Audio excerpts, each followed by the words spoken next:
Hello, it's 4 News O'Clock on Whole News Nigeria. I am Okweyemi Olugbemi. Here are the headlines for today. Germany falls into recession following economic collapse. Chinese hackers targeting United States infrastructure. Now the news. The German economy has entered a recession which started in early 2023 after household spending in Europe's economic engine finally succumbed to the pressure of high inflation. Gross domestic product fell by 0.3% in the first quarter of the year when adjusted for price and calendar effects, a second estimate from the Statistics Office showed on Thursday. This follows a decline of 0.5% in the fourth quarter of 2022. A recession is commonly defined as two successive quarters of contraction.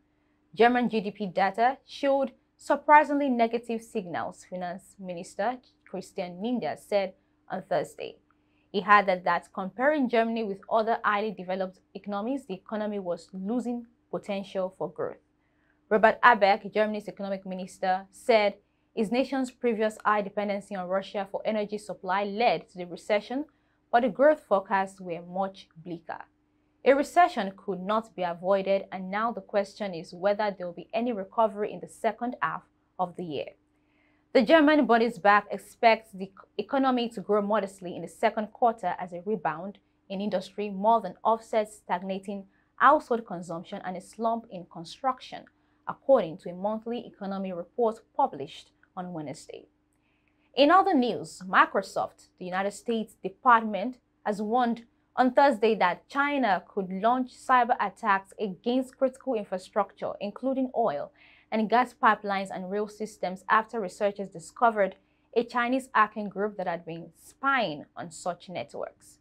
Microsoft analysts who identified a campaign, which they dubbed Volt Typhoon, said it could disrupt critical communications infrastructure between the United States and Asia region during future crises, a nod to escalating US-China tensions over Taiwan and other issues.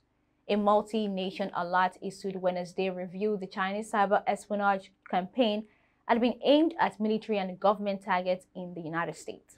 We are aware of recent activity by a People's Republic of China sponsored cyber actor to develop a presence in digital networks across the U.S. critical infrastructure sector.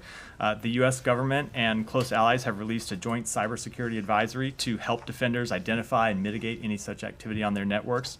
And the U.S. intelligence community assesses that China almost certainly is capable of launching cyber attacks that could disrupt critical infrastructure services within the United States, including against oil and gas pipelines and rail systems.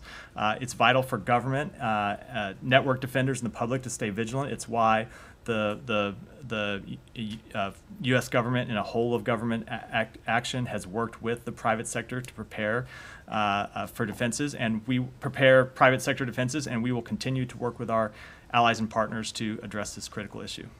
The Chinese government has rejected assertions that its spies are going after Western targets, calling the warning issued by the United States and its allies a collective disinformation campaign. 是无论如何变换手法都改变不了美国才是黑客帝国的事实。我记得去年9月，中方有关机构发布了报告，详细披露了美国国家安全局网络攻击中国西北工业大学的情况。美方应当立即就有关网络攻击的行为作出交代，而不是散布虚假信息，转移视线。 United States officials said they were still in the process of getting their arms around the threat. United States agencies have been pushing for improved cybersecurity practices on its majority privately held critical infrastructure industry after the 2021 hack of the key Colonial Pipeline disrupted nearly half of the United States East Coast fuel supply. And that's it on today's news. To keep up with All News Nigeria, kindly follow us on all social media platforms displayed on the screen. We will be back with more news updates next week. Until then, stay tuned. I am Okweyemi Olugbemi. Do have a lovely weekend.